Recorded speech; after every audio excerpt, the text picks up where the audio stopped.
함께 나눌 말씀은 신명기 28장 58절부터 68절까지의 말씀입니다.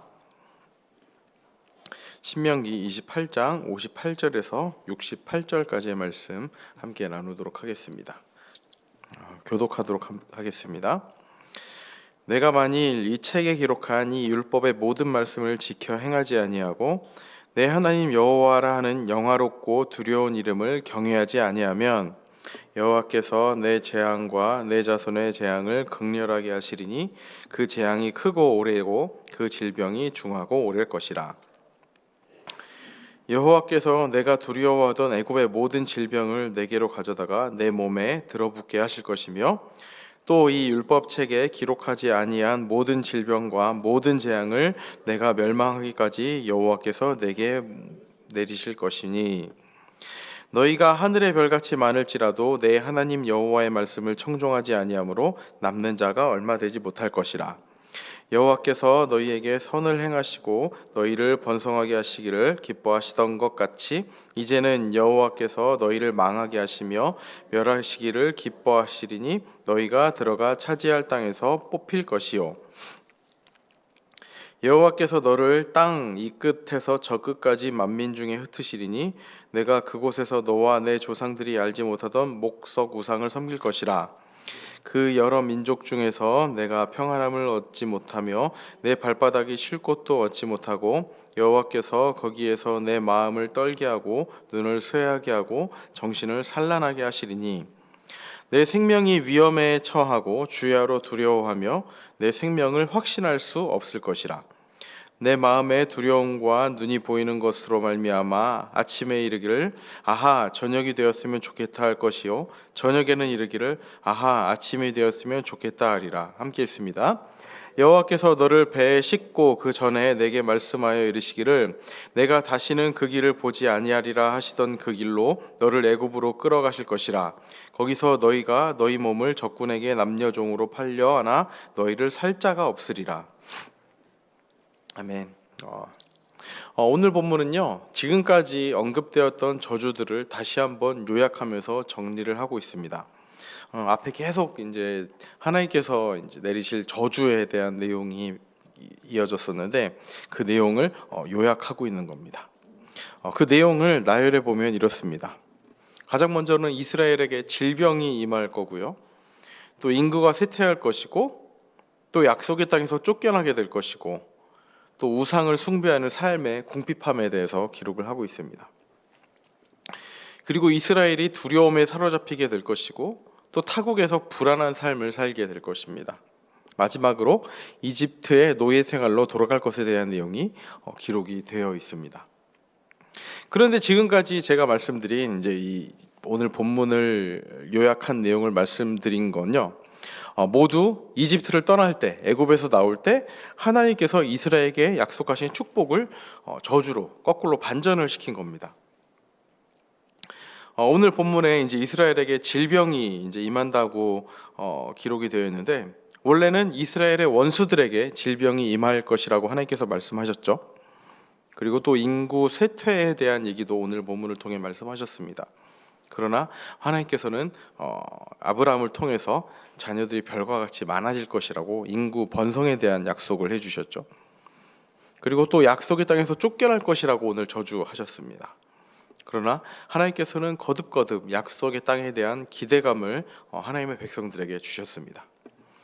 그리고 우상을 숭배하는 삶의 궁핍함에 대해서도 얘기하시지만 원래 축복하실 때는 그 여호와를 섬기는 삶의 풍요로움에 대해서 하나님께서 말씀을 해주셨습니다.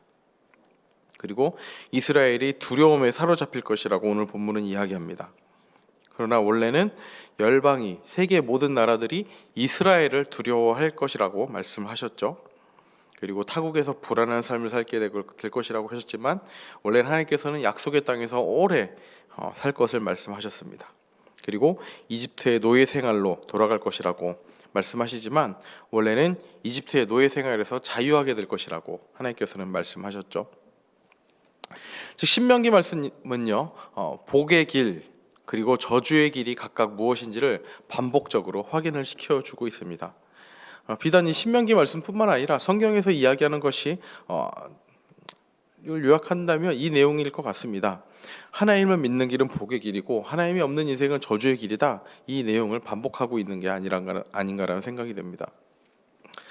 사실 오늘 본문을요, 이렇게 순차적으로 이어서 이제 큐티 본문을 이제 계속 이제 순차적으로 이어서 살펴보고 있는데, 사실 이렇게 순차적으로 본문을 이어갈 설교가 아니라면 오늘 본문을 의도적으로 선택해서 말씀을 전하지는 않을 것 같습니다. 이 말씀이 어떤 의미입니까? 성경에 수많은 축복의 메시지가 많은데 굳이 저주의 말씀만을 탁 떼내서 전할 이유가 없다는 겁니다. 그런데 이스라엘 백성들에게 전하는 하나님의 말씀은요, 이제 하나님 백성들에게 전해지는 하나님의 말씀은 축복뿐만 아니라 저주의 말씀도 동일하다는 겁니다. 즉 축복만 엄청나게 많이 하고 저주는 조금 했던 것이 아니라 축복만큼 저주의 말씀도 같이 동일하게 기록이 되어 있다는 겁니다. 모세는요, 오늘 본문에서 이 저주하시는 하나님을 영화롭고 두려운 분이라고 표현을 합니다. 58절입니다. 내가 만일 이 책에 기록한 이 율법의 모든 말씀을 지켜 행하지 아니하고 내 하나님 여호와라 하는 영화롭고 두려운 이름을 경외하지 아니하면. 축복하시는 하나님인 동시에 저주하시는 하나님은 그분의 인격과 능력이 절대적이며 무한하십니다. 그런 하나님께서 순종하지 않는 자에게 저주를 내린다고 말씀을 하고 있는 겁니다. 무서운 징벌이 임한다는 말씀인 거죠. 이렇게 저주하시는 하나님을 우리는 어떻게 이해해야 할까요? 축복의 메시지, 수많은 축복의 메시지와 더불어서 또 이 저주의 말씀을 하시는 하나님을 우리는 어떻게 이해를 해야 합니까? 하나님은요, 이스라엘의 조상인 아브라함에게 그의 자손을 땅의 티끌같이 그리고 하늘의 별같이 무수히 많게 하시고 가나안의 드넓은 땅도 주실 것이라고 말씀을 하셨습니다. 약속을 하신 거죠. 그리고 그 약속을 성취를 하셨습니다. 그런데 하나님은 이제 와서 그 복, 그 은혜들을 다 뒤집어 버릴 수도 있다고 말씀을 하십니다. 하나님께서 왜 이렇게 말씀을 하실까요? 소위 말하는, 요즘 말하는 갑질 이런 것처럼 절대자의 횡포일까요? 아니면 변덕스러운 하나님이실까요? 이 부분에 대한 진실은 이렇습니다. 하나님의 진심이 무엇인지 한번 고민해 봤으면 좋겠습니다. 하나님의 진심은요, 사랑입니다. 사랑. 그분의 진심은 이스라엘을 끝까지 사랑하시는 것입니다. 고집스럽게 죄에서 돌이키지 않는 자녀들을 향해서 더 고집스럽게 아버지 되신 하나님께서는 끝까지 돌이키도록 말씀하고 계신 것입니다. 이것이 저주의 말씀으로 우리에게 드러나는 거죠. 마치 잘못을 저지른 자녀에게 부모가 회초리를 들듯이 하나님은 이스라엘을, 그 하나님의 백성을 오랫동안 기다리시다가 그들이 끝까지 거역할 경우 저주를 하시겠다고, 회초리를 들겠다고 말씀하시는 겁니다. 그렇다면 이러한 저주에 대해서 우리는 어떻게 반응을 해야 합니까? 하나님의 사람에게는요, 우리에게는요, 하나님의 백성이라는 정체성이 자리를 잡고 있습니다. 하나님이 선택하셔서 왕같은 제사장이요 거룩한 백성으로 불러주셨다는 확신을 가지고 사는 것이 우리 기독교인의 정체성입니다. 그 말인즉슨 이 기독교인의 정체성, 왕같은 제사장이요 거룩한 백성으로 살아가는 그 정체성에 따른 합당한 삶이 무엇인지 끊임없이 고민을 해야 합니다. 66절입니다. 내 생명이 위험에 처하고 주야로 두려워하며 내 생명을 확신할 수 없을 것이라. 사실 이런 내용들이 쉽게 다가오는 말씀은 아닙니다. 생명까지 확신할 수 없게 되는 그런 상황에 처해진다는 것. 아침에는 빨리 저녁이 됐으면 좋겠다. 저녁에는 아침이 됐으면 좋겠다. 매 순간순간이 괴로운 거죠. 참 쉽게 우리가 납득할 수 없는 그런 말씀들입니다.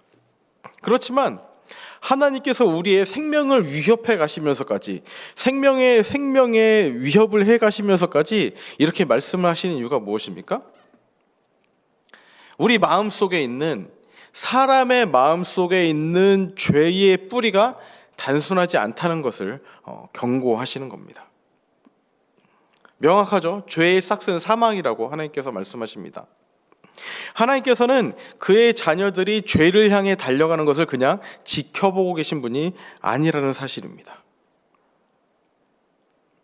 오늘의 경고의 말씀, 저주의 말씀을 그냥 흘려보내도 될 말씀이 아니라 하나님께서 이만한 축복을 주셨으니까 그 축복만을 따르고 저주는 그냥 무시해도 되는 그런 말씀이 아니라 자칫 우리의 죄의 본성에서 시작을 해 그 본성을 통해서 드러나는 생각 하나하나, 행동 하나하나가 하나님의 자녀로서의 자녀로서의 정체성에서 어긋나는 것이라면 그거에서 단숨에 하루빨리, 최대한 빨리 돌이켜야 함을 우리는 이 저주의 말씀을 통해서 깨달아야 합니다. 하나님의 백성으로서의 정체성, 인간의 본성을 따라가다가는 결국에는 죄로 달려가는, 죄를 향해 뛰어가는 그것에서 돌이켜서 하나님의 자녀로서의 정체성을 거듭거듭 살펴야 한다는 말씀을 하고 계신 것입니다. 하나님께서는요, 저주의 말씀을 통해서 단순히 절대자의 그러한 횡포의 말씀을 하시는 것이 아니라 우리의 본성을 거슬러서 하나님의 백성의 정체성을 가지고 살아야 됨을 그렇게 우리에게 경고하시듯이 말씀해 주시는 것입니다. 이것이 저주의 말씀으로 드러나는 것이죠. 그 가운데 동시에 하나님께서 어떤 마음으로 이런 말씀을 하셨는지 우리는 거듭거듭 되뇌이기를 바랍니다. 잘못된 길을 가고 있는 자녀가 다시 제대로 된 길을 가기를 바라는 그 부모의 심정으로 하나님께서는 오늘 마치 자녀를 혼내듯이 이렇게 말씀을 하고 계신 것입니다. 그 말씀에 귀를 기울이시고 우리의 행동 하나하나, 생각 하나하나까지도 하나님의 자녀로서의 왕같은 제사장으로서 거룩한 백성으로서의 그 정체성을 잊지 않고 살아가는 저와 여러분들이 되시기를 진심으로 소망합니다. 기도하겠습니다. 하나님 아버지, 성경에 수많은 축복의 메시지가 기록이 되어 있지만 동시에 또 수많은 저주의 메시지 또한 함께 있다는 것을 잊지 않고 살아가게 하여 주시옵소서. 이 축복 또한 그냥 우리에게 주어진 것이 아니라 예수 그리스도의 피 흘림을 통하여서 우리에게 주어졌음을 우리가 가슴 깊이 새기게 하시고, 그를 통해 얻은 우리의 그 정체성, 왕같은 제사장이요 거룩한 백성이라는 정체성을 얻었으니 이 정체성에 걸맞는 행동을, 그런 생각을 가질 수 있도록 인도하여 주시옵소서. 이를 위해 우리의 생각 하나하나, 행동 하나하나를 끊임없이 살피고 되뇌이며 하나님의 자녀로서 어떻게 살아가는 것이 마땅한 삶인지를 고민하며 살아가는 우리 모두가 될 수 있도록 인도하여 주시옵소서.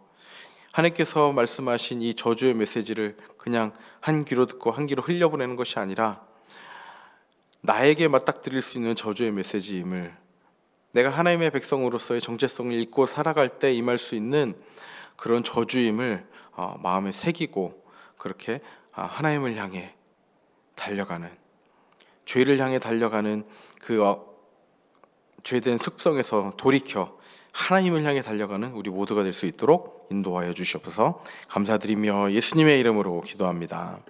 아멘.